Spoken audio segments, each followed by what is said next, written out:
एक बार और मोहब्बत से दुरूद पाक पढ़ें। अल्लाहुम्मा सल्ली अला सय्यदना व मौलाना मुहम्मदिन मअदनिल वल करम व आलिहि व बारिक व सल्लिम सलातन व सलामन अलैका या रसूलल्लाह सल्लल्लाहु तआला अलैहि वसल्लम। सारे हिंदुस्तान में यह बात अच्छी तरह सबों को मालूम है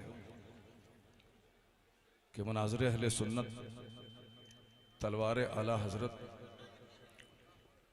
इस स्टेज के ज़रिए भी मसलक आला हज़रत की ज़बरदस्त खिदमत कर रहे हैं। 40 साल से हिंदुस्तान के तूलो अर्ज़ में घूम घूम कर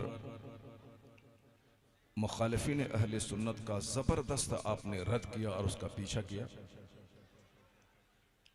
और मदरसे की चटाई से लेकर इस जलसे के मंच तक आपने सिर्फ हक बात ही पूरे हिंदुस्तान में फैलाने की कोशिश की। पैगाम हक कॉन्फ्रेंस से हक का पैगाम आम होता है, और जब भी कोई फितना सर उठाता है तो उस फितने का जवाब मरकज़ अहले सुन्नत से तो मिलता ही है। दुश्मनों को मरकज़ अहले सुन्नत की शाख बनकर रुदौली शरीफ के इस स्टेज से उस फितने का जवाब दिया जाता है। यही वजह है कि बरसहा बरस तक सरकार ताजुल शरिया रुदौली शरीफ और बिलखुसूस इस जलसे को अपनी मौजूदगी से सरफराज फरमाते रहे।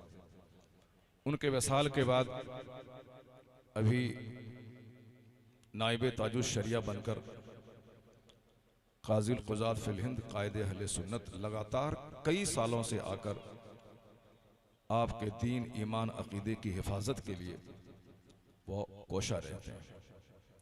मनाज़िर अहले सुन्नत ने अभी 3-4 महीना पहले 2 माह पहले एक नया फितना सर उठाया हिंदुस्तान में। तो हिंदुस्तान के सारे मुसलमानों ने उस फितने को दिल से बुरा जाना और अपने अपने हिसाब से उस फितने का जवाब दिया, मगर मनाज़िर अहले सुन्नत ने उस फितने का जवाब देने के लिए पैगाम हक कॉन्फ्रेंस के मेंबर से जवाब देने की जो आपने सही बलीग फरमाई और उन्वान तय किया, ये भी इनका ही हिस्सा है कि फितने सर उठाते रहेंगे, उसकी सरकोबी के लिए मनाज़िर अहले सुन्नत हमेशा से सीना ज़बर रहेंगे। इन्होंने आज मुझे एक उन्वान दिया है वजूद बारी ताला के ताल्लुक़ से। अक़ली और नकली दलाइल की रोशनी में एक मुख्तसर सा खिताब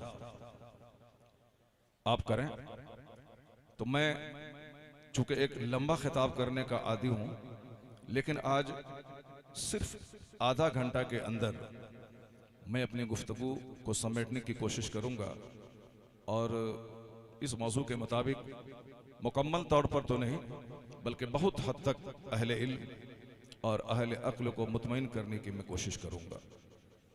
सबसे पहले आला हजरत सरकार का एक मशहूर ज़माना कलाम, जिसको मैं इसलिए पढ़ता हूँ ताकि लोग जान जाएं कि दुनिया का कोई फ़िलासफ़र, दुनिया का कोई स्कॉलर, दुनिया का कोई भी रिफॉर्मर उतना बड़ा नहीं है जितना बड़ा अल्लाह ने अपने महबूब को बनाया।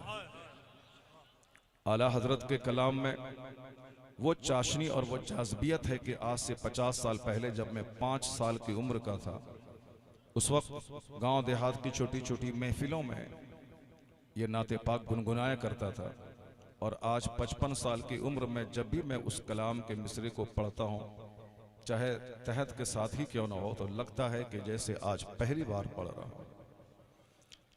चूंकि उनका कलाम तसन्नो और बनावट और दिखावे से पाक है, उनके कलाम में अहादीस और कुरान पाक की तालीमात की तर्जमानी है, और इश्क़ रिसालत का उमड़ता हुआ सैलाब के आदमी दिल की गहराई से सुने या पढ़े तो उनकी आंखें भीग जाती हैं और अकीदा और ईमान मजबूत होता है। मैं अक्सर बेशतर कहता हूं कि कोई बड़ा नहीं है, सबसे बड़े मुस्तफ़ा जान रहमत की ज़ाते गिरामी। तो आला हजरत की माने तो वो कहते हैं कि सबसे आला व औला हमारा नबी, सबसे बाला व वाला हमारा नबी, our prophet is the most sublime and the highest.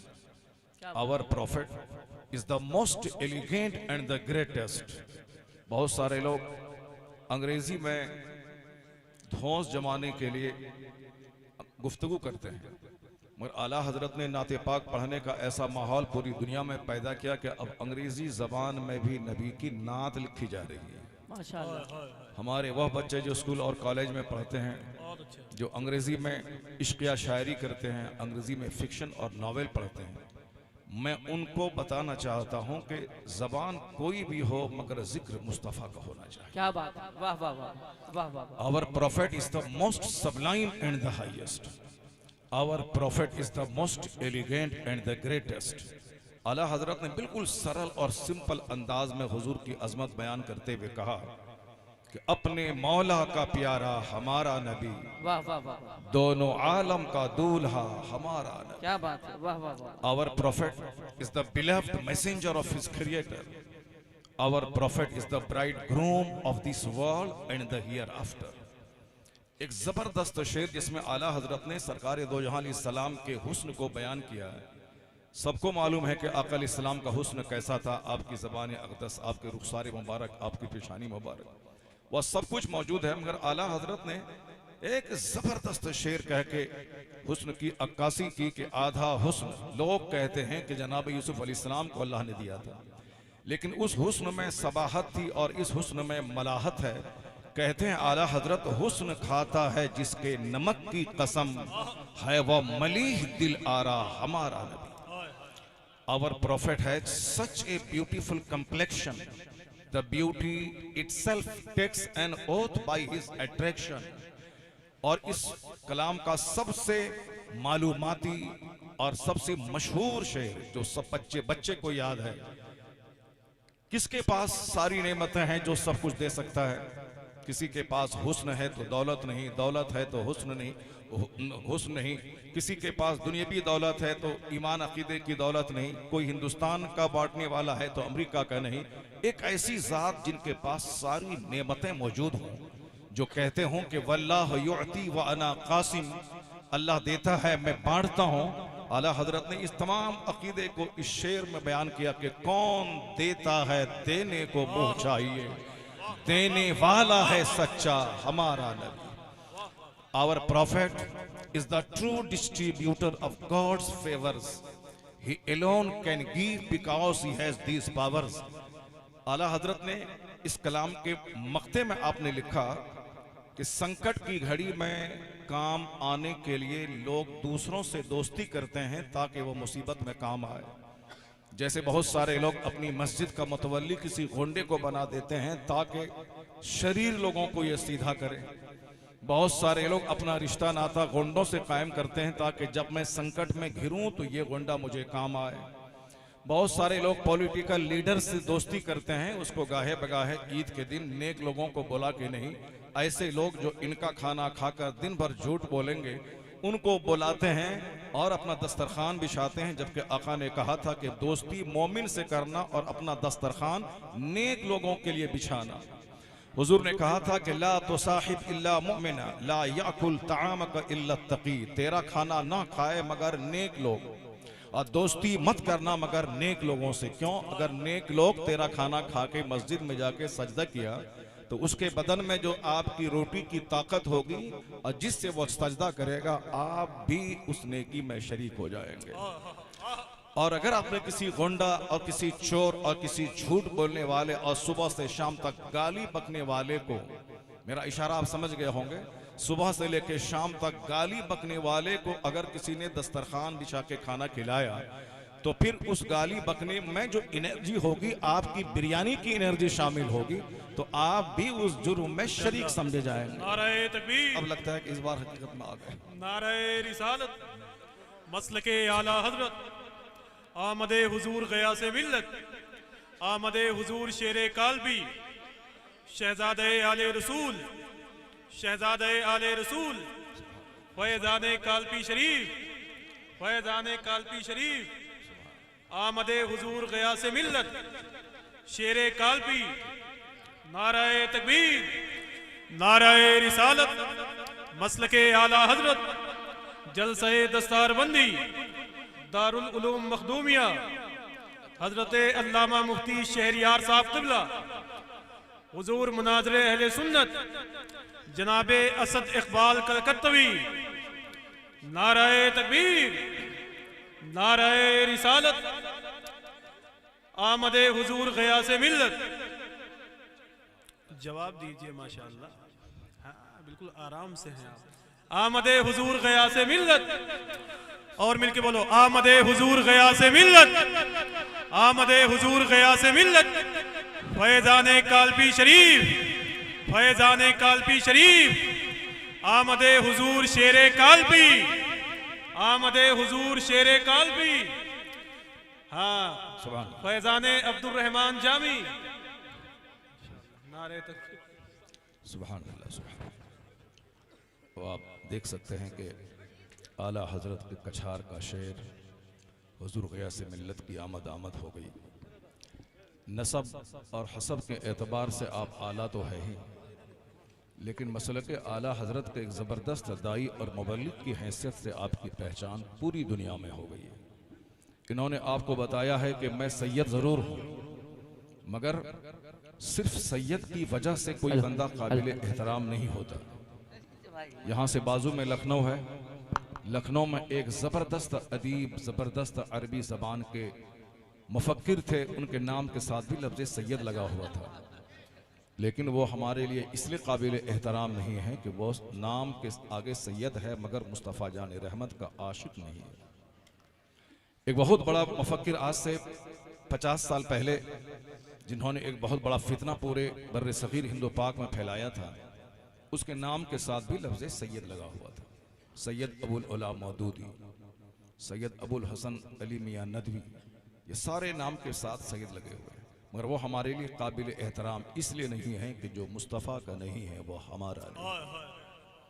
और हुजूर सैयद ग़ियास मियाँ ये सैयद हैं इसलिए कि ये मसलक हक़, मसलक अहले सुन्नत व जमात के तर्जमान हैं। मसलक आला हजरत की बात करते हैं, लोगों को सिरात मुस्तकीम की तरफ लाते हैं।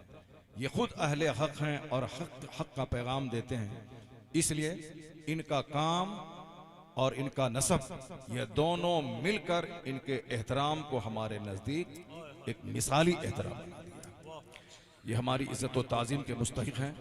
अल्लाह तबारक व तआला हमारे इस शेर को सेहत, आफ़ियत और लंबी उम्र अता फरमाए। बस ज़रा थोड़ी सी खामोशी बन जाए आपकी, आप हंगामा नहीं करें। महफिल में आज ऐसा लग रहा है कि जैसे झमाझम आसमान से नूर की बारिश हो रही है। अभी तो शेर कालबी आए हैं, और जब शेर हिंदुस्तान की आमद होगी तो आपके हुस्न का आलम क्या होगा। आपके चेहरे की मुस्कुराहट उनका इस्तकबाल करेगी, और बरसहा बरस के बाद रात के इस दरमियानी लम्हे में इस तरह की बहारें देखने को मिलती हैं। हम लोग रोज़ाना खिताब करते हैं, लेकिन वह बात नहीं पैदा होती है जो बात इन शेरों की आमद से हो जाती है। अल्लाह तबारक व तआला हमारे क़ाज़ुल क़ुज़ात फ़िल हिंद को जल्दी से हमारे सामने ले आए, ताकि हमारी प्यासी आँखें सैराब हो सकें, और अल्लाह तबारक तआला हमारे इन रहनुमाओं, पेशवाओं को सेहत और आफ़ियत के साथ लंबी उम्र अता फरमाए। बस एक बार दरूद पाक पढ़ें, अल्लाहुम्मा सल्लि व सल्लिम व बारिक अला हबीबिकल करीम। मैं कह रहा था कि आला हज़रत ने जो पैगाम दिया, वो पैगाम यही है कि किसी नेक लोगों से दोस्ती करना चाहिए, क्योंकि हदीस में आया है कि अर रजुलु अला दीन खलीली, आदमी अपने दोस्त के दीन पर होता है। फल यंजुर अहदुकुम मैं युखालिल, आदमी दोस्ती करने से पहले देख ले कि वो दोस्ती किससे कर रहा है। अगर गलत लोगों से दोस्ती हो गई तो दीन ईमान खतरे में पड़ जाएगा, और नेक मुत्तकी परहेजगार लोगों से दोस्ती हुई तो आपका दीन ईमान अकीदा निखर जाएगा। तो दोस्ती रंग लाती है, अस्सुहबतो मुअस्सिरतो, सोहबत असर अंदाज होती है।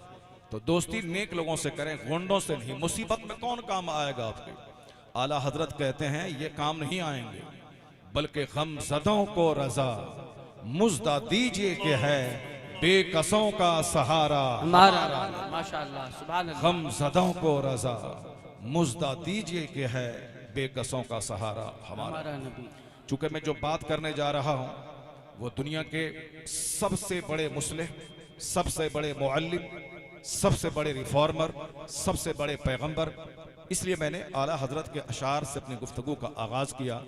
हुजूर से ज्यादा कोई मजबूत वजनी शख्सियत हो तो कोई बताए, बाद अज खुदा बुजुर्ग तोई किस्सा मुख्तसर।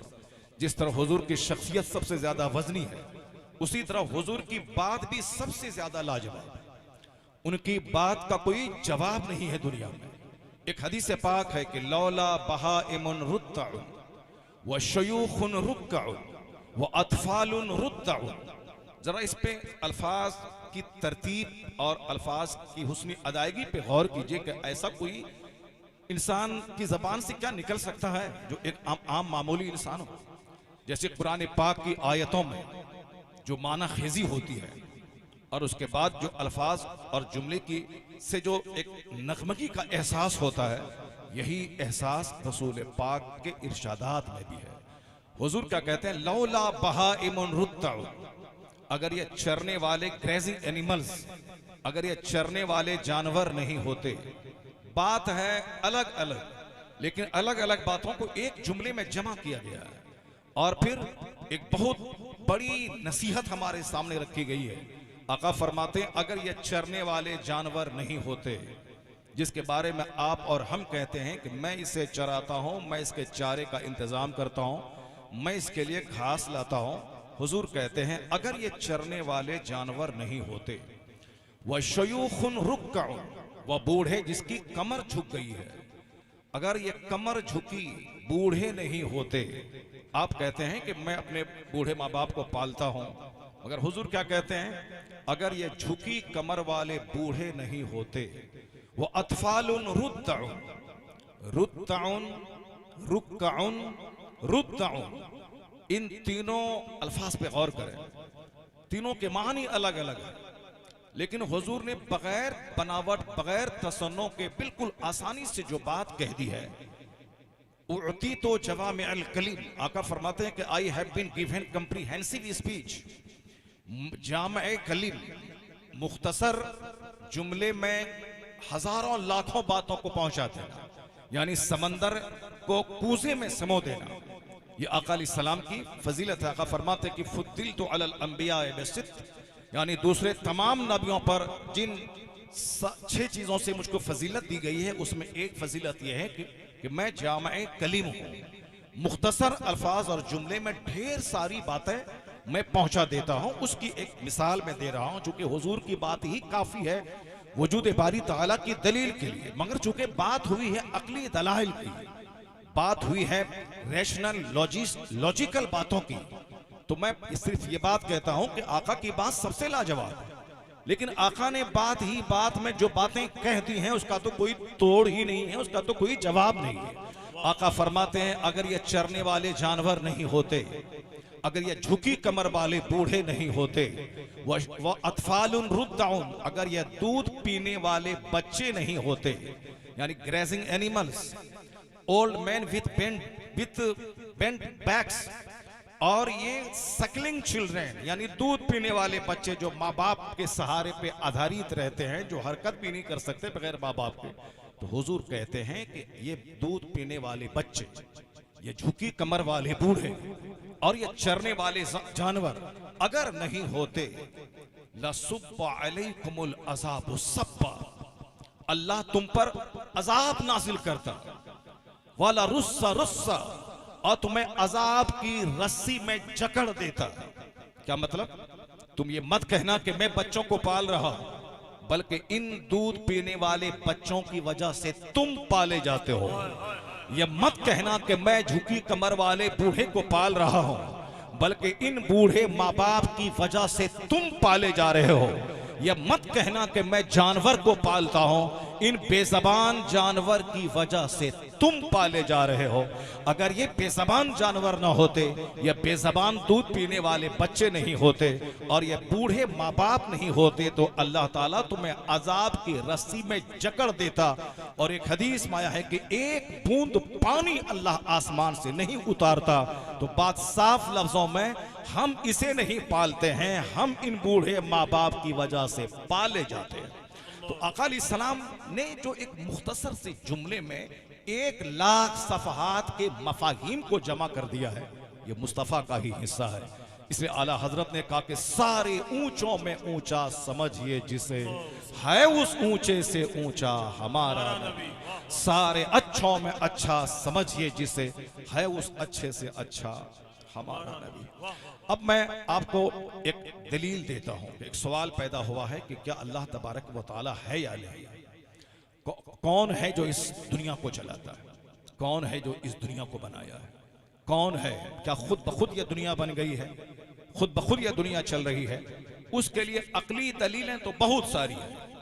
अकली दलीलों में सबसे बड़ी दलील, मैंने आज से 40 साल पहले जब मदरसे में मैं पढ़ रहा था, उस वक्त मेरे सामने एक बात आई थी। हमारे असातिज़ा ने एक कहानी जो किताब में थी उसकी तशरीह और तौज़ीह करते हुए हमें सिखाया था कि इसी टॉपिक पे जो डिबेट आज दिल्ली की सरजमीन पे हुआ, उस डिबेट करने वाले में सामने वाला शख्स जो मोतरिज था कि अल्लाह के वजूद का, जो मुनकिर था कि अल्लाह नहीं है, दुनिया खुद ब खुद बनी है, खुद ब खुद दुनिया चल रही है, और फिर ये सारा कारोबार ऑटोमेटिक सिस्टम से हो रहा है। साइंस ने कह दिया है कि इस आलम असबाब में सारा काम सबब से रिलेटेड है, कोई खालिक मालिक है नहीं। अगर कोई खालिक माना जाए तो फिर सवाल पैदा होगा कि उसने सबको पैदा किया तो उसको किसने पैदा किया।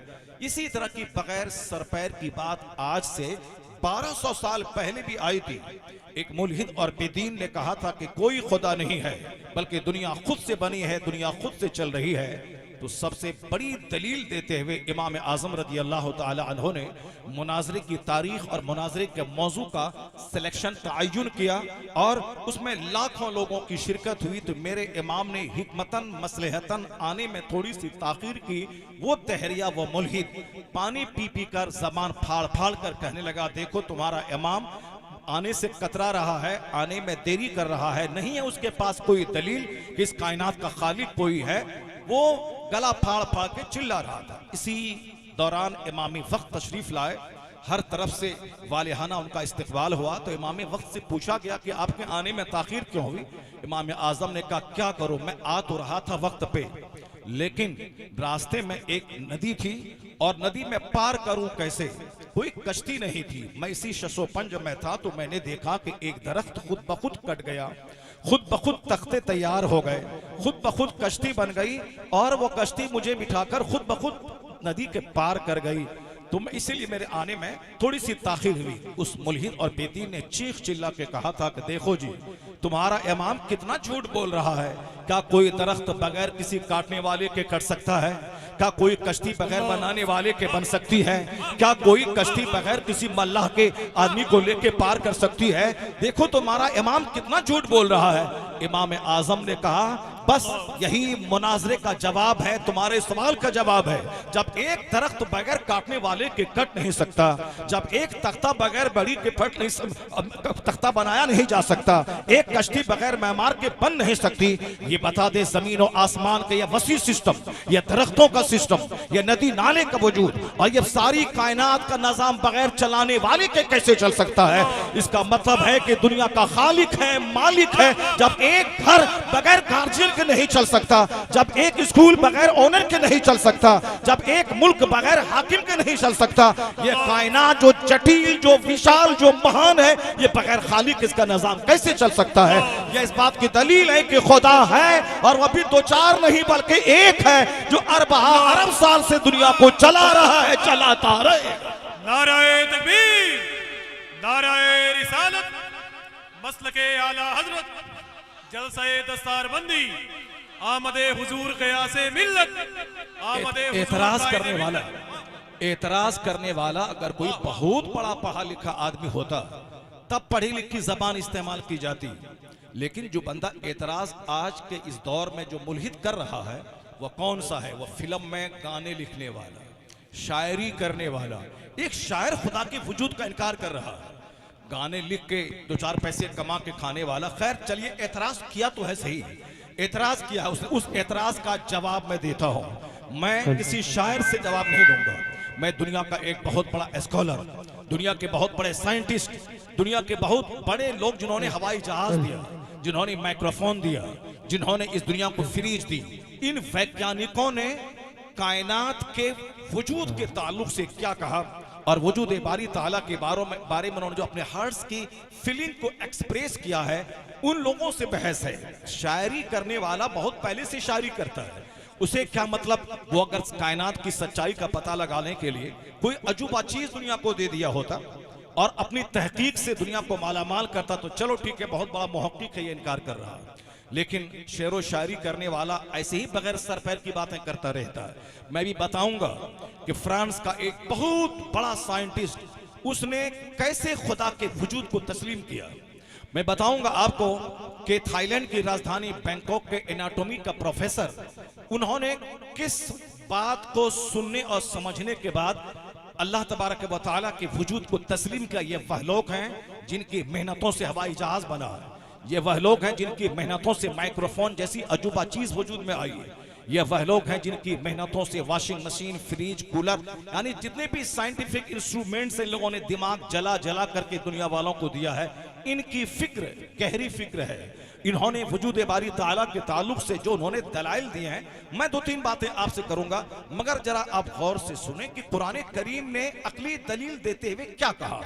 एक जगह अल्लाह फरमाता है, इन्ना फी खल्क़ि समावाति वल अर्द व इख्तिलाफ़िल लैलि वन नहार लआयातिल लिउलिल अलबाब, बेशक जमीन आसमान की पैदाइश में, रात और दिन के बदल बदल कर आने में अक्लमंदों की आंख खुलने की बात है। अल्लाह तबारक तआला ने फरमाया कि वह इलाहुकुम इलाहु वाहिद, तुम्हारा एक माबूद है। अल्लाह ने कहा अल्लाहु ला इलाहा इल्ला हुवल हय्युल क़य्यूम, अल्लाह है जिसके अलावा कोई माबूद नहीं है, वो हमेशा से है, जिंदा है और दूसरों को जिंदगी देने वाला। कुल हुवल्लाहु अहद, हबीब आप कह दीजिए कि वो अल्लाह एक है।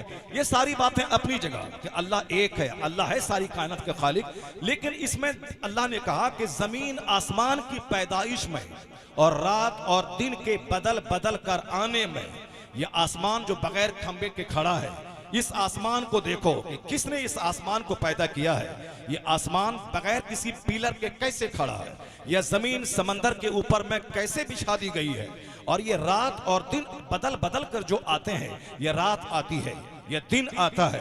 रात अपने महवर पे महवे गर्दिश है, रात पे दिन नहीं चढ़ सकता और दिन रात पे नहीं चढ़ सकता, रात दिन पे नहीं चढ़ सकती। लशम्स यंबगी लहा अन तुद्रिकल कमर वलल लैलु साबिकुन नहार, सूरज के बस में नहीं कि चांद को छू ले और रात के बस में नहीं कि दिन पर सबकत ले जाए। यह सूरज अपने मदार पे घूम रहा है, यह चांद अपने मदार पे घूम रहा है, और ये जो सूरज है जमीन के मुकाबले में साइंसदानों की माने जिन्होंने तहकीक की है, कई लाख गुना ज्यादा बड़ा है वो सूरज जो हमारे सामने देखने में एक छोटा सा गेंद लगता है। और ये जमीन जिसमें अमेरिका से लेकर मलेशिया तक 200 से ज्यादा ममालिक आबाद हैं, और यह जमीन जिसमें 75% हिस्सा समंदर का है, सिर्फ 25% हिस्सा खुश्की का है, और 75% पानी है, 25% सिर्फ खुश्की है। उस खुश्की वाले इलाके में 200 से ज्यादा ममालिक हैं, उन ममालिक में 1000 करोड़ के करीब आबादी है। यह जमीन पे आप सफर करते रहें तो इसके किनारे का पता नहीं लगा पाएंगे, लेकिन यह जमीन सूरज के मुकाबले में कई लाख गुना छोटी है जमीन, और यह सूरज जमीन से कई लाख गुना बड़ा है, साइंसदानों का कहना है। और सूरज से भी आगे कई करोड़ मील दूरी पर एक सितारा है, वो सितारा सूरज से भी कई करोड़ गुना ज्यादा बड़ा है। अब वैज्ञानिक कहते हैं एक छोटा सा सितारा जो सूरज से बड़ा हो, यह सूरज जो जमीन से कई लाख गुना बड़ा हो, और फिर ये 4 तारों और सितारों का निजाम, ये सिस्टम, और सूरज अपने महवर पे रोजाना उगता है और डूबता है, और चांद अपने महवर पे महवे गर्दिश है। न सूरज चांद को पकड़ता है, न चांद सूरज को टच कर जाता है, न रात दिन पे सबकत ले जाती है, न दिन रात पे चढ़ जाता है। आखिर वह कौन है जो सूरज का निजाम चला रहा है, जो चांद का निजाम चला रहा है, जो जमीन का सिस्टम बनाया हुआ है, जो खुश्की और बहरी इलाके का सिस्टम चला रहा है। जिस तरह खुश्की में इंसान की आबादी है, उसी तरह समंदर में लाखों करोड़ों दूसरे कीड़े मकुड़ों जानवरों की आबादी है। वह कौन है जो कायनात को एक तवाज़ुन पे बरकरार रखा है। अगर सूरज चांद के करीब जाए तो आसमान और जमीन का निजाम तहस नहस हो जाए, अगर रात पे दिन चढ़ जाए तो दुनिया का निजाम तहस नहस हो जाए। तो आज वैज्ञानिक कहते हैं इस निजाम पे गौर करने के बाद पता चलता है कि अरबों साल से यह सूरज के उगने का सिस्टम, यह चांद के उगने का सिस्टम, या जमीन और आसमान के अपने अपने मदार पे रहने का सिस्टम, ये बताता है कि कोई जबरदस्त खालिक है, जबरदस्त मालिक है जो सारा निजाम चला रहा है। तो अल्लाह, आज वैज्ञानिक ये कहते हैं, पर अल्लाह ने क्या कहा, ऐ मेरे बंदे, जमीन आसमान की पैदाइश में रात और दिन के बदल बदल कर आने में तुम्हारी आंख खुलने वाली बातें हैं, तुम्हारी अक्ल के दरवाजे खुलने वाले हैं। तुम गौर करो कि कौन है जो जटिल समंदर और खुश्की का निजाम बनाया है। अल्लाह कहता है अल्लज़ीना यज़कुरून अल्लाह क़ियामन व क़ुऊदन व अला जुनूबिहिम व यतफ़क्करून फ़ी ख़ल्क़िस समावाति वल अर्द। अक्लमंद वो है जो उठते बैठते खुदा को याद करते हैं और जमीन आसमान के बारे में रिसर्च करते हैं, गौर फिक्र करते हैं, कंसीडर करते हैं,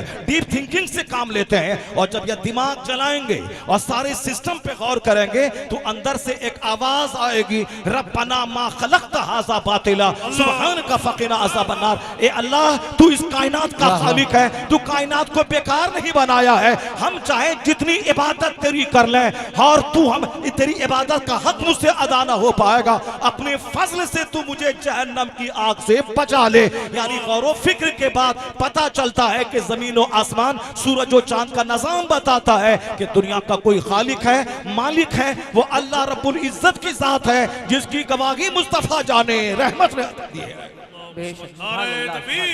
एक जबरदस्त अकली दलील और एक जबरदस्त अकली दलील अल्लाह ने देकर अपने बंदों को कहा कि अगर तुम्हारे दिमाग में कोई शक आता है कि कायनात का खालिक कोई है कि नहीं है, तो अल्लाह ने कहा जमीन के पेचीदा निजाम पे गौर करो, आसमान के सिस्टम पे गौर करो, सूरज और चांद के निजाम पे गौर करो।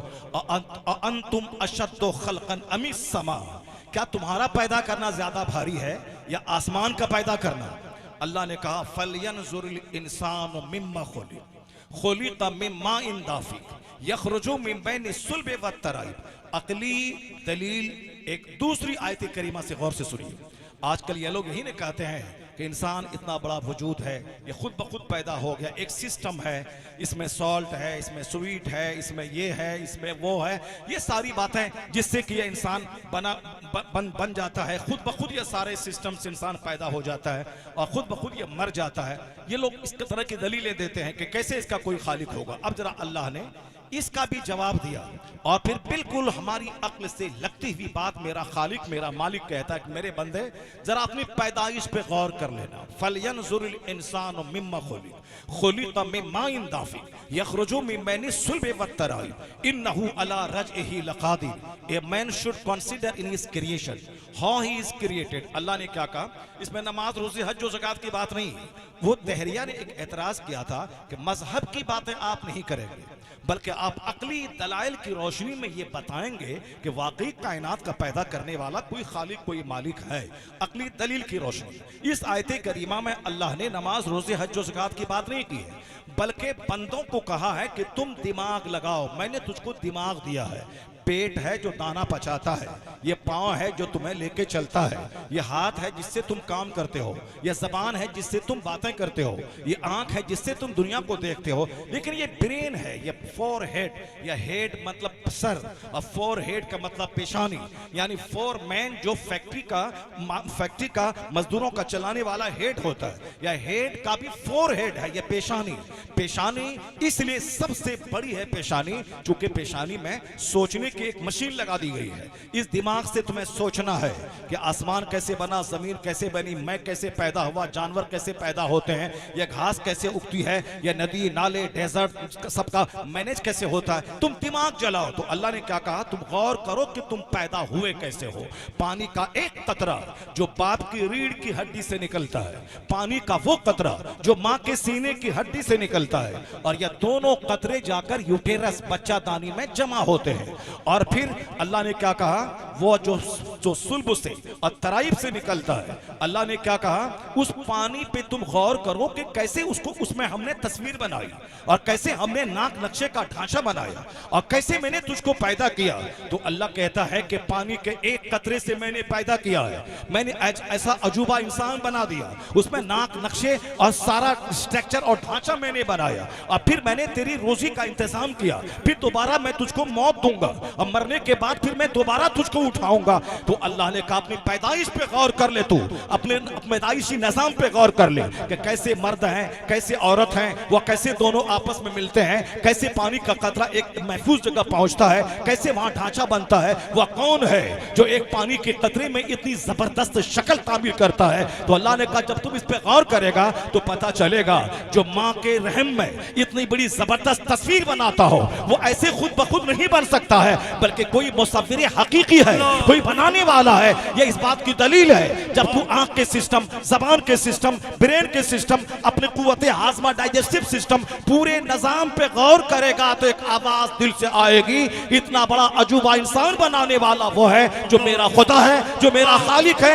जो मेरा मालिक है। दुनिया खुद ब खुद नहीं बनी है, दुनिया का बनाने वाला खालिक कायनात है। नारे तकबीर, नारे रिसालत। एक तीसरी अकली दलील कुरान करीम में दी गई, ये रोजी जो तुम खाते हो, जो तुम खा रहे हो, एक तो जमीन आसमान का सिस्टम, हम इसमें रहते हैं, और पैदाइश के बारे में कि एक पानी के कतरे से तेरी पैदाइश हुई है, वो करने वाला कौन है, वो मैं ही तो हूँ, तेरा मालिक, तेरा खालिक, तेरा पैदा करने वाला। अब अल्लाह ने कहा कि तुम जिंदा कैसे रहते हो, जिंदा नहीं रह पाओगे पानी के बगैर, जिंदा नहीं रह पाओगे तुम दाना के बगैर, तुम्हारा निजाम ही मैंने ऐसा बनाया है कि अगर तुम खाना नहीं खाओ तो मर जाओ, अगर पानी नहीं पियो तो मर जाओ। तो अब अल्लाह कहता है कि ए मेरे बंदे, तू कैसे मेरा इनकार करता है, तू कैसे मेरे वजूद का इनकार करता है, तो तुम अपनी खुराक पे गौर करो। फलयंजुरिल इंसानु इला तामी अन्ना सबबनल माअ सब्बा सुम्मा शक़क़नल अर्दा शक़्क़ा फ़अंबतना फ़ीहा हब्बा इनबा व क़दबा व ज़ैतूनन व नख़ला व हदाइक़ व ख़ुलबा व फ़ाकिहतन व अब्बा मताअन लकुम व लिअनआमिकुम। अल्लाह कहता मेरे बंदे तुम गौर करो उस अपनी रोजी पे जो मैं तुझको देता हूँ। आसमान से मैंने पानी गिराया, फिर हमने जमीन को फाड़ा, फिर हमने जमीन से पौधा निकाला, तुम्हारे खाने के लिए मैंने जैतून का पौधा, मैंने अनार का पौधा, मैंने सेब का पौधा, मैंने तमाम फल फ्रूट तेरे खाने के लिए बनाए, और हमने तेरे जानवर और मवेशी जिसकी पीठ पर तुम सवारी का काम लेते हो, जिसके थनों का दूध तुम खाते हो, मैंने इन जानवरों के लिए जमीन से उगने वाली घास को पैदा किया, और तेरे खाने के लिए मैंने जैतून, अनार, सेब और मुख्तलिफ किस्म की फसल को मैंने पैदा किया। तो अल्लाह कहता है तुम गौर करो अपने खुराक के निजाम पे कि कैसे आसमान से तेरी रोजी जमीन पे उतरती है। वह कौन है जो समंदर के पानी को भाप बना के आसमान पे ले जाता है और फिर हवाएं उसको उड़ाती है और फिर जहां चाहता है वो बादल पानी बरसाता है। यह समंदर का खारा पानी या एक सिस्टम के जरिए आसमान पे ले जाया जाना, फिर उस खारे को मीठा बना के जमीन पे उतारना, फिर नदी नालों के जरिए वापस इस पानी का समंदर में चला जाना,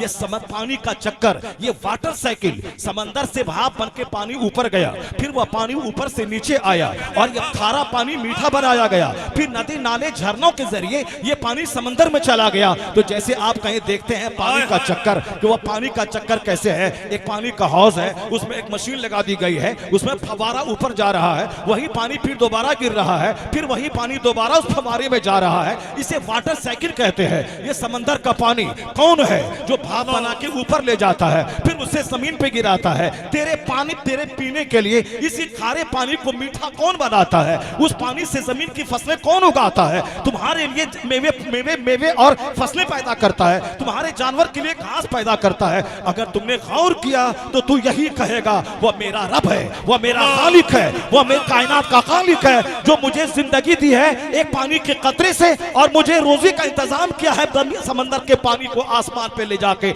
इतना बड़ा निजाम जो चलाता है वही मेरा खुदा है, वही मेरा रब है। जब तू गौर करेगा तो पेशानी जमीन पे रख देगा और कहेगा रब्बना मा खलक़्त हाज़ा बातिला, कायनात बेकार नहीं बनी है, मैं चाहे जितनी इबादत करूं तेरी इबादत का हक मुझसे अदा नहीं हो सकता। नारे तकबीर, नारे रिसालत, सुभान हुजूर मुफ्ती शहरियार साहब किबला। अब एक चौथी दलील आप समाप्त करें। मैं अपनी बात बोलूंगा तो इंसान तो कमजोरी का पुतला है, इंसान वही सोचता है जो उसकी खोपड़ी में आता है, मगर अकली दलील जो अल्लाह ने कुरान करीम में दी है उससे बेहतर दलील और क्या हो सकती है।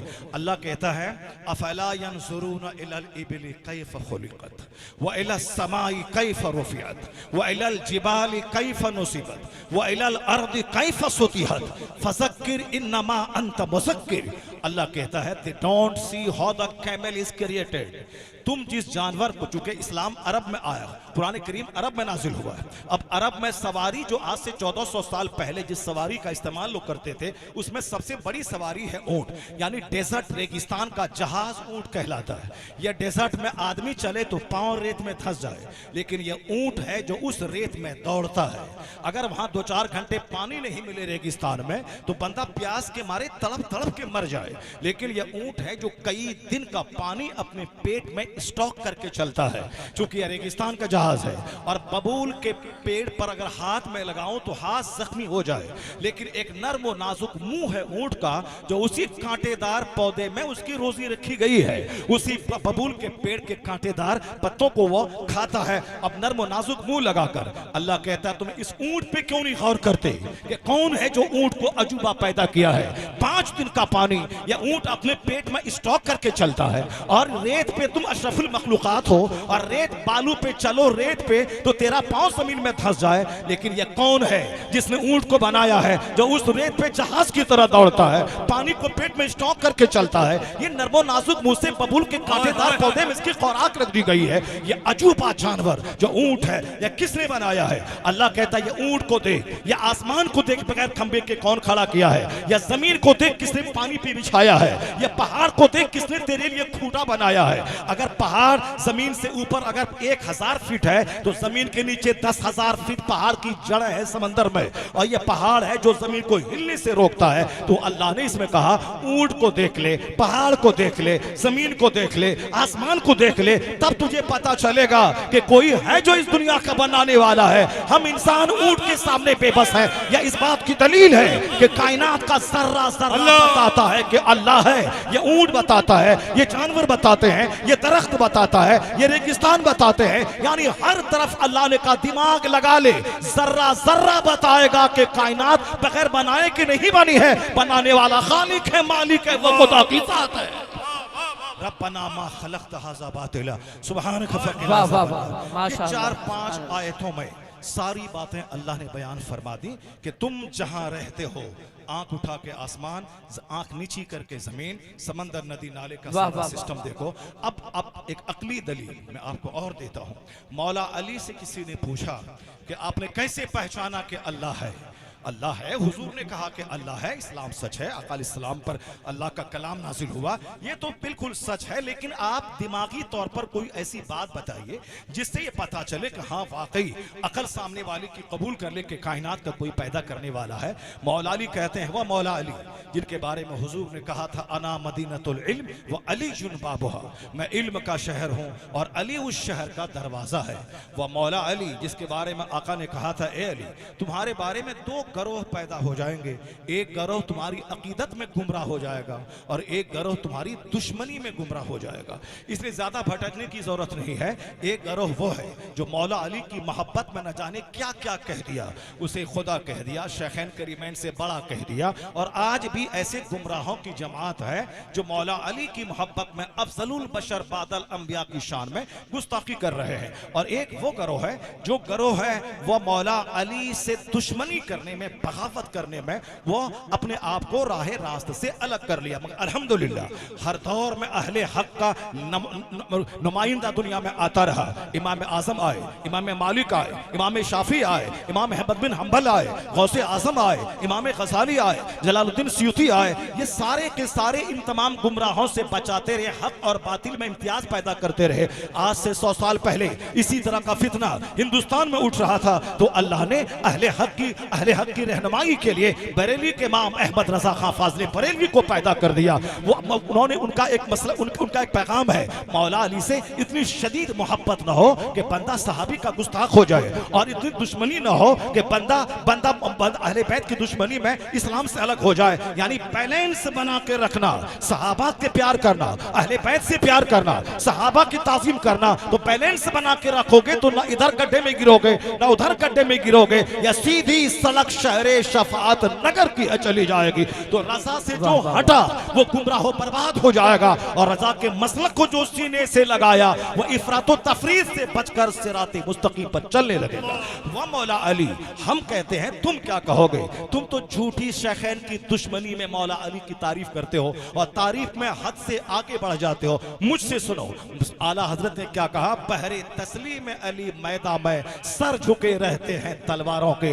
यानी जब मौला अली की बहादुरी की बात आई तो आला हजरत ने कहा ये ऐसे बहादुरों के सरदार हैं कि दुश्मनों की तलवारों का सर इनको सलाम करने के लिए झुका रहता है। इससे ज्यादा तारीफ और क्या हो सकती है? दो चार पैसे कमाने के लिए एक सहाबी रसूल के खिलाफ जबान खोलना ताकि अपने दो चार अकीदतमंदों के जेब से पैसे निकाल के पेट पालो और जिंदगी के दिन गुजार लो, उससे बेहतर था कि तुम ये ढोंग नहीं अपनाते, मेहनत मजदूरी करते और अकीदे हक को सीने से लगा लेते। ऐ मेरी कौम, गुमराही आती रहेगी और तरह तरह के फितने पैदा होते रहेंगे। इस दौरे पुरफितन में मसलक आला हजरत वो जबरदस्त मसलक है जिसकी रस्सी जो थामे रहा वो इफरात तफरीद से बचकर जन्नती मार्ग पे चलता रहेगा। अब जरा आला हजरत की फिक्र सुनिए। मौला अली के बारे में हुजूर ने कहा मैं इल्म का शहर हूं और अली उस शहर का दरवाजा है। मौला अली को हुजूर की दुआओं से इतना इंशराह सदर सीना कुशादा हो गया था कि कोई सवाल सामने आता फौरी तौर पर उसका जवाब मौला अली अता फरमा देते। जैसे एक औरत दौड़ी दौड़ी आई कि हुजूर मेरा बच्चा छत पे है, मैं बच्चे की आदत के मुताबिक मैं उसको बुलाती हूं तो वह पीछे भागता है, अगर पीछे भागेगा तो छत से नीचे गिरेगा, और अगर मैं बुलाती हूं तो बच्चा आता नहीं है, तो अब मैं क्या करूं? मौला अली ने ये नहीं कहा कि अरे इस तरह की बातें मैं क्या करूं, मेरे से शरीयत के बारे में कुछ पूछो, कुरान हदीस के बारे में कुछ पूछो। नहीं, चूंकि वो शहरे इल्मे नबी का दरवाजा है। वो क्या कहा मौला अली ने? कहा कि हाँ ठीक है, उसी उम्र का एक बच्चा बीच छत पे ले जाके छोड़ दो, तेरा बच्चा अपने हमजिन्स को देखने के बाद वो वापस उसके पास खेलने आ जाएगा और तुम जाना उसे पकड़ के नीचे उतार लेना। औरत नहीं पूछी कि इसमें हिकमत क्या है, वो गई उसी उम्र का बच्चा को गली से पकड़ा और बीच छत पे लेकर गई। बच्चा जो किनारे खड़ा था वह दौड़ता हुआ अपने दोस्त और साथी को देखा, उनके पास आके खेलने लगा। माँ गई हाथ पकड़ के छत से नीचे उतार लाई। मौला अली की एक हिकमत ने एक बच्चे की जान को बचा दी। वो सब लोग जानते थे कि मौला अली को अल्लाह ने किस कदर अक्ल सलीम की नेमत दी है। हजारों फलसफी जहां दम तोड़े वहां मौला अली की एक हिकमत से हजारों मसले की गुत्थियां सुलझ जाती थी। मौला अली से पूछा गया हुजूर अल्लाह है, कैसे आपने कैसे पहचाना कि मालिक है, कायनात का खालिक है? मौला अली ने एक जुमला कहा, अरफ तो रब्बी बेफस्लिल अज़ाइम, मैंने रब को पहचान लिया कि मेरा रब है। कब? जब मेरे इरादे टूट जाते हैं, मैं चाहता कुछ हूं और हो कुछ जाता है। क्या मतलब? मैं चाहता हूं मुझे खूबसूरत बीवी मिले, मगर भोंडी और चोड़ेल और भूतनी बीवी मुझको मिल जाती है। मैं चाहता हूं कि मेरा बच्चा सेहतमंद हो, मगर मेरा बच्चा पोलियोग्रस्त पैदा हो जाता है। मैं चाहता हूं बंबई का सारा सबसे बड़ा मालदार में बन जाओ, मगर मेरी चाहत के खिलाफ मेरा अपना मकान बिक जाता है, मेरी गाड़ी बिक जाती है। गांव का वो आदमी जो अकड़ रहा था, जो लोगों को इंसान नहीं समझ रहा था, लेकिन जब वह सड़क पे आ जाता है तो लोग कहते हैं देखा इसका सारा घमंड चूर चूर हो गया। तो वो कौन है जो एक गरीब के बच्चे को बादशाह बना देता है? वह कौन है जो एक बादशाह को फकीर बना देता है? मैं चाहता कुछ हूं और हो कुछ जाता है। मौला अली कहते हैं जब मेरे अज़ाइम टूट जाते हैं, मेरा इरादा टूट जाता है, मैं चाहता कुछ हूं और हो कुछ जाता है। यही इस बात की दलील है कि कोई मालिक है, कोई खालिक है जो मेरी चलने नहीं देता, वो अपनी चलाता है। साफ लफ्जों में बंदों के चाहने से कुछ नहीं होता, वही होता है जो मंजूर खुदा होता है। हर आदमी को इस बात का तजर्बा है अपनी जिंदगी में कि किस तरह हर आदमी का तजर्बा बोलता है कि कैसे अल्लाह तबारक व तआला अपने वजूद के बारे में बंदों को बताता है। एक मगरूर का गुरूर तोड़ के अल्लाह कहता है, मेरे बंदे तुम ये मत समझना कि कोई खालिक नहीं है, कोई मालिक नहीं है। अल्लाह रब्बुल इज्जत बंदों का गुरूर तोड़ के बताता है कि तू क्या चाहता है कि मैं जो चाहूं वही हो जाए?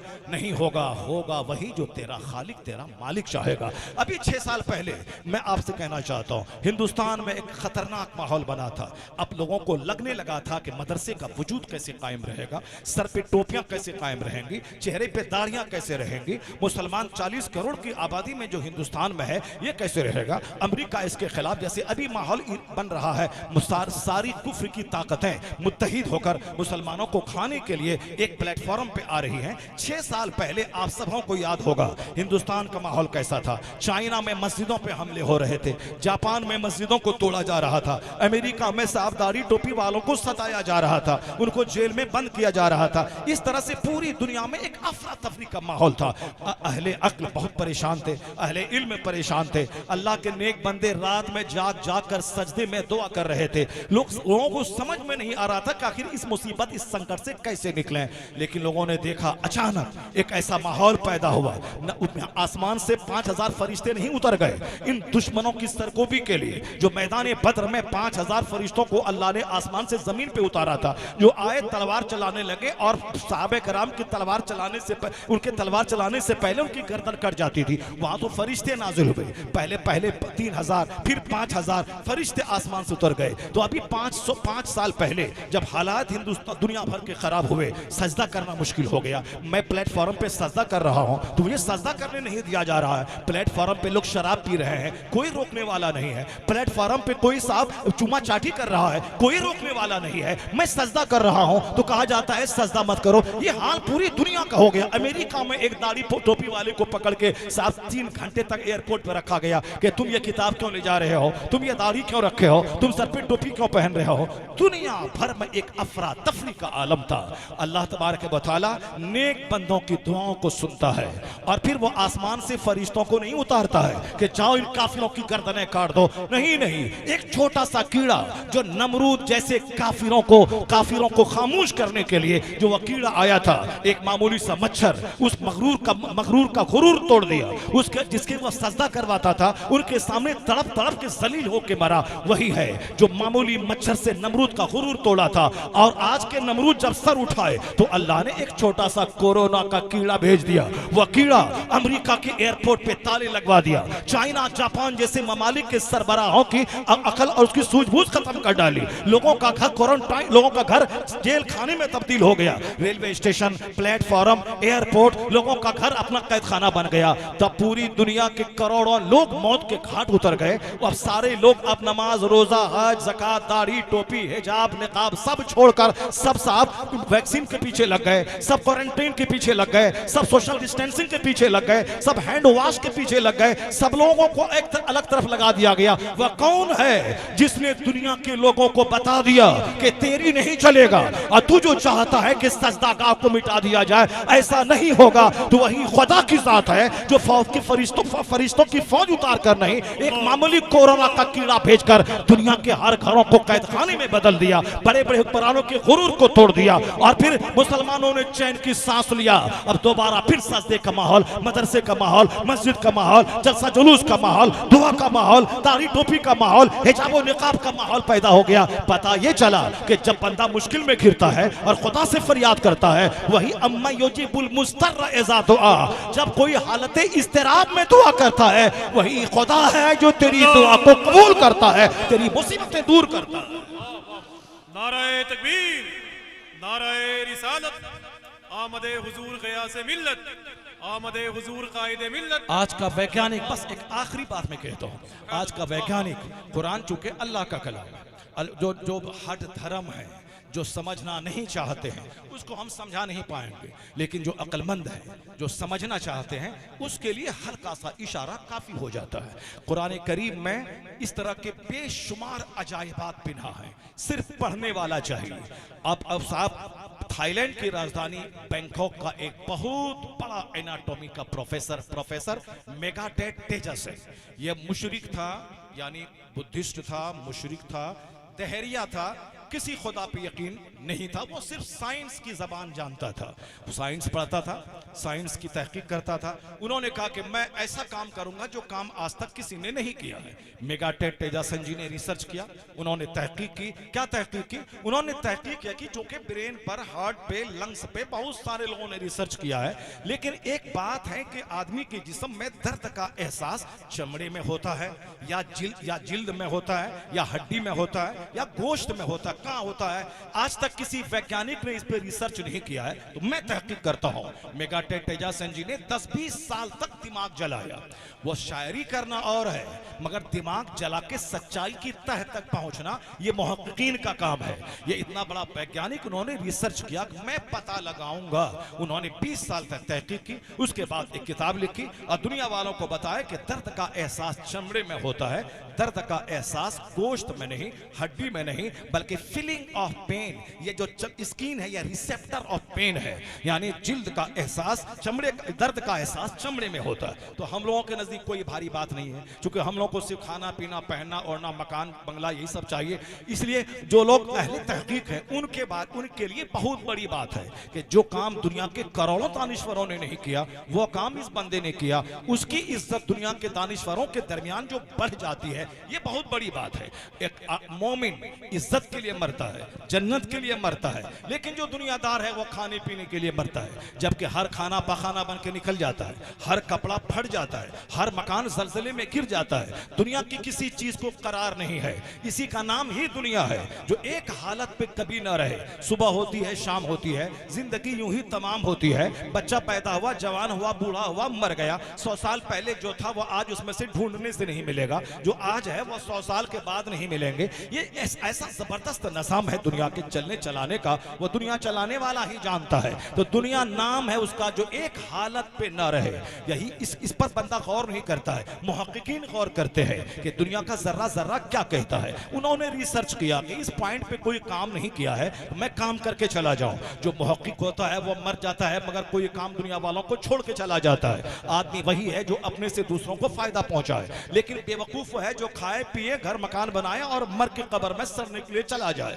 तो हम सड़ने के लिए नहीं पैदा हुए हैं, हम अपने से दूसरों को फायदा पहुंचाने के लिए पैदा हुए हैं। डॉक्टर मेगाटेक तेजासन जी ने कहा, मैं कुछ ऐसा काम करके जाऊंगा जो लोग मेरी तहकीक की रोशनी में उसको नए नए फवायद हासिल होते रहेंगे। उन्होंने दिमाग जलाया, 20 साल के बाद किताब लिखी। ये अजूबा किताब सामने आई। गाहे बगाहे सऊदी अरब की राजधानी रियाद में तहकीक पर एक सेमिनार होते हैं, दुनिया भर के मुहक्किकीन की राय मालूम की जाती है और कुरान हदीस की जो फिक्र है वह फिक्र दुनिया वालों के सामने रखी जाती है। जब मेगाटेक तेजासन जी की बात आई कि दर्द का एहसास चमड़े में होता है और गोश्त और हड्डी में नहीं, तो फिर उनको दावत दी गई और उस सेमिनार में ये भी गए, दुनिया भर के साइंटिस्ट आए। उस साइंटिस्ट के सामने मेगाटेक तेजासन जी खड़े होकर कहा कि आज तक जिस पर लोगों की नजर नहीं गई थी, मैंने रिसर्च किया। I am first man of the world, मैं दुनिया का पहला आदमी हूं जिसने ये पता लगाया है कि दर्द का एहसास जिल्द में होता है। उनकी बात सुनी, सारे लोगों ने सराहा और दाद दिया। जो आंख बंद करके रहते हैं वो अहले तहकीक को नहीं सराहते हैं,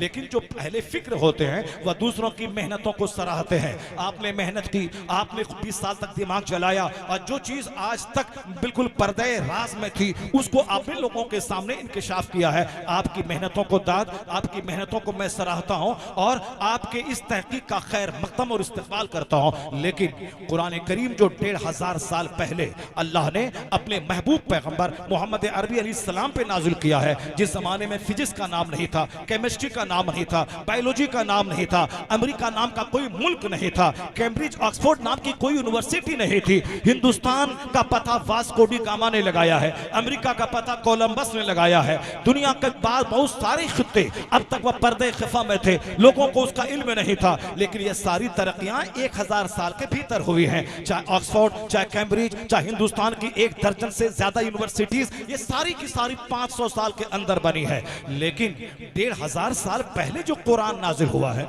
उसमें बात है नमाज की, बात है रोजे की, बात है जन्नत की, बात है जहन्नम की, लेकिन इशारे इशारे में जो कायनात की सच्चाइयों को बयान किया गया है, वहीं से पता चलता है कि सारे उलूम व फनून का मस्दर है कुरान, मंबा है कुरान। उस पर गौर किया जाए, बात जहन्नम की है। इशारे में वो सारी बातें कह दी गई हैं जिस बातों का इल्म साइंसदानों को आज हुआ है, अब 50 साल रिसर्च करने के बाद हुआ है। बात है आखिरत की, बात है जन्नत की और बात है जहन्नम की। लेकिन बात ही बात में इशारे में क्या क्या पर्दे, क्या क्या राज से पर्दे हटा दिए गए हैं, जरा गौर से सुनिएगा। जैसे अल्लाह कहता है अम्मा यतसाअलून अनिन नबइल अज़ीम अल्लज़ीना हुम फीहि मुख्तलिफून कल्ला सयअलमून सुम्मा कल्ला सयअलमून अलम नजअलिल अर्द मिहादा वल जिबाल औतादा। यहाँ बात क़यामत की है, लेकिन अल्लाह फरमाता है क्या बंदों ने नहीं देखा, हमने जमीन का बिछोना बिछाया, हमने पहाड़ का खूंटा बनाया। तो बात क़यामत की है, लेकिन इशारे इशारे में बात आ गई कि जमीन बिछोना है जो पानी के ऊपर में बनाई गई है, ये पहाड़ खूंटा है, इशारे इशारे में बातें बता दी गई। अल्लाह फरमाता है वल्लज़ीना कफरू बिआयातिना सौफा नुस्लिहिम नारा कुल्लमा नदिजत जुलूदुहुम बदलनाहुम जुलूदन गैरहा लियज़ूकुल अज़ाब। अल्लाह कहता है जिन लोगों ने कुफ्र किया, मेरी आयतों को मानने से इनकार किया, हम उसे कल जहन्नम की आग में जलाएंगे। चूंकि हमने इसको पैदा किया है, हमने जमीन आसमान बनाया है और ये मेरा पैदा किया हुआ, यही मेरी जमीन मेरे आसमान का इनकार कर रहा है, मेरे वजूद का इनकार कर रहा है, हम तो इसे जहन्नम की आग में जलाएंगे।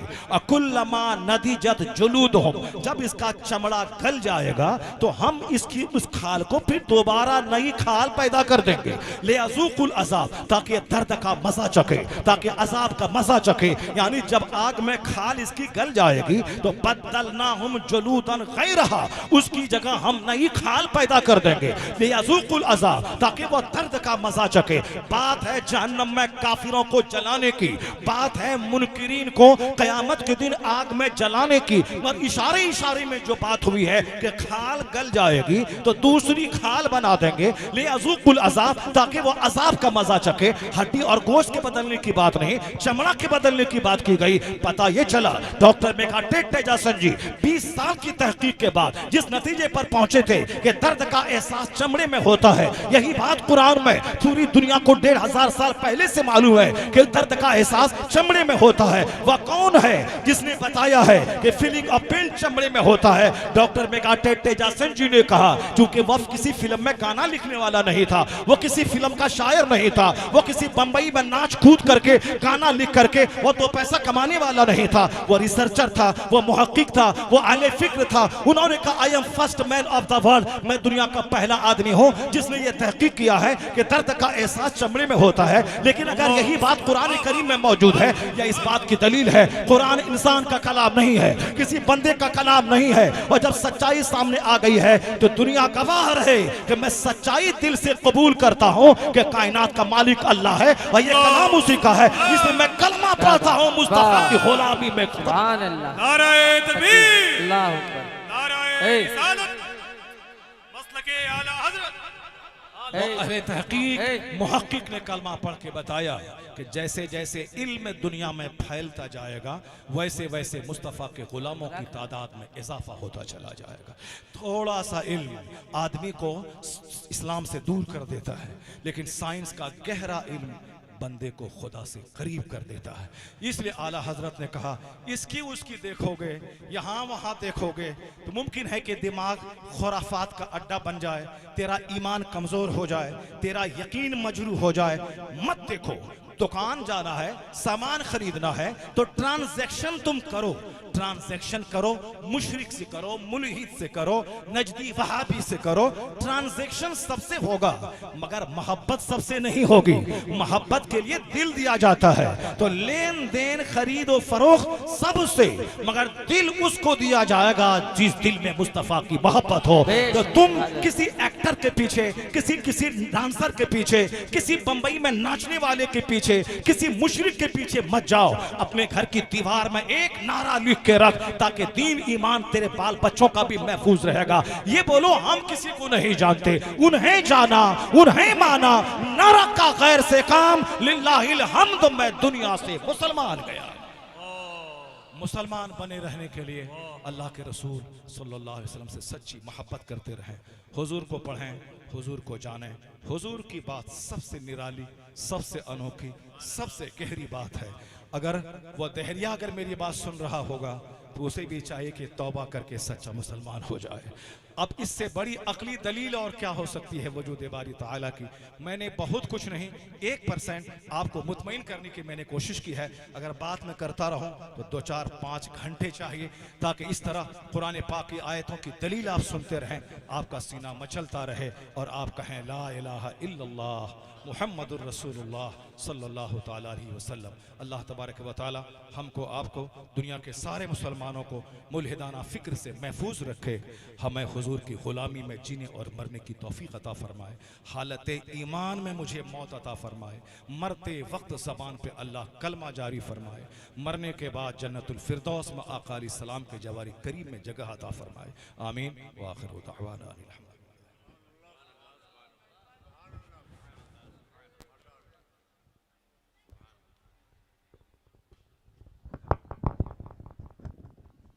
यहाँ तक आ जाए। हाँ, वो लोग कहाँ बैठेंगे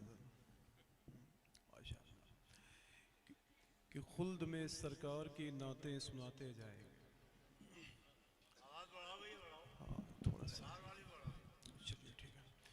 कि खुल्द में सरकार की नातें सुनाते जाएंगे। ठीक है कि खुल्द में सरकार की नातें सुनाते जाएंगे।